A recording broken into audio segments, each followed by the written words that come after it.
में सत्ता को हासिल करने के लिए अपनों से ही जंग लड़नी पड़ी। इसकी शुरुआत अकबर के शासनकाल के अंत में हुई। कहानी उस मुगल बादशाह की जिसने गद्दी संभालते ही मचाया कत्लेआम। जिस तरह शाहजहां ने सत्ता हासिल करने के लिए अपनों का ही खून बहाया, उसके बेटों ने भी उसी विरासत को आगे बढ़ाया। मुगलों में सत्ता हासिल करने के लिए भाई भाई खून के प्यासे थे। हरम से लेकर दरबार तक इसके लिए षड्यंत्र रचे गए। इसकी शुरुआत हुई अकबर के दौर से। जब अकबर बूढ़े हो चले तो सवाल उठा कि आखिर सत्ता कौन संभालेगा।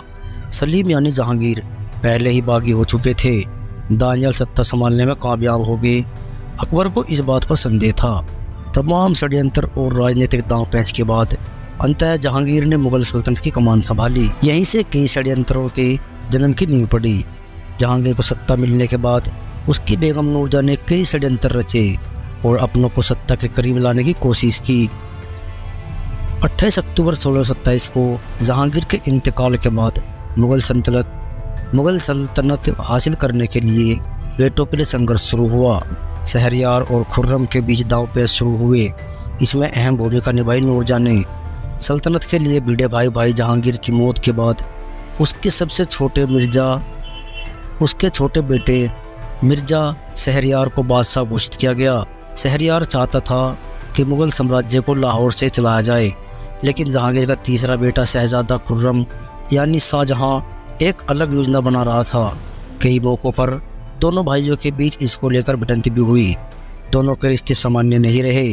जहांगीर की बेगम नूरजहां चाहती थी कि अघोषित तौर पर सत्ता पर उनका कब्जा बरकरार रहे, इसलिए खुर्रम की शादी अपनी भतीजी अंजुमन बानो बेगम यानी मुमताज महल से कराई। मात्र 11 साल की उम्र में दोनों का निकाह कर दिया गया। मुगल सल्तनत की कमान शहरयार के हाथों में थी, लेकिन आसफ खान चाहते थे हिंदुस्तान पर उनका दामाद शाहजहां राज करे। माँ को कैद में रखा शाहजहां और आसफ खान ने मिलकर योजना बनाई। योजना के मुताबिक आसफ खान ने लाहौर पर अपना निशाना बनाया, जहाँ से शहरयार शासन कर रहा था। अपनी खास युद्ध रणनीति से शहरयार को बंदी बना लिया। इसके बाद शाहजहां ने मुगल सल्तनत की कमान संभाली। गद्दी संभालने के बाद भी शाहजहां को लगता था कि उसकी राह में कई रोड़े हैं, इसलिए धीरे धीरे अपने रास्ते से उन सभी को हटाना शुरू किया। भाई के बाद शाहजहां के निशाने पर सबसे आगे थी सौतेली मां नूरजहां। बादशाह ने अपनी मां को कैद किया क्योंकि उन्होंने ही शहरयार को गद्दी की कमान सौंपने में मदद की थी। भतीजों की हत्या कराई। शाहजहां ने सत्ता हासिल करने के बाद सबसे पहले उसका इस्तेमाल अपने रास्ते में आने वाले दुश्मनों को हटाने में किया। पहले अपने भाई खुसरो को मरवाया, फिर 1628 में दूसरे भाई शहरयार की हत्या कराई और भतीजों को हमेशा के लिए रास्ते से हटा दिया। सत्ता को चुनौती देने वाले लोगों को रास्ते से हटाने के बाद करीब 30 सालों तक शाहजहां ने राज किया। शाहजहां ने सत्ता हासिल करने के लिए जिस तरह खून बहाया, उनके बेटों ने भी वही किया। पिता की राह पर चला बेटा 1657 ईस्वी तक शाहजहां बूढ़ा हो चला था। अब बारी आई उत्तराधिकारी घोषित करने की। बादशाह बनने की रेस में शाहजहां के 4 बेटे औरंगजेब, दारा शिकोह, मुराद बख्श और शाह शुजा शामिल थे, लेकिन शाहजहां अपने प्रिय बेटे दारा शिकोह को सल्तनत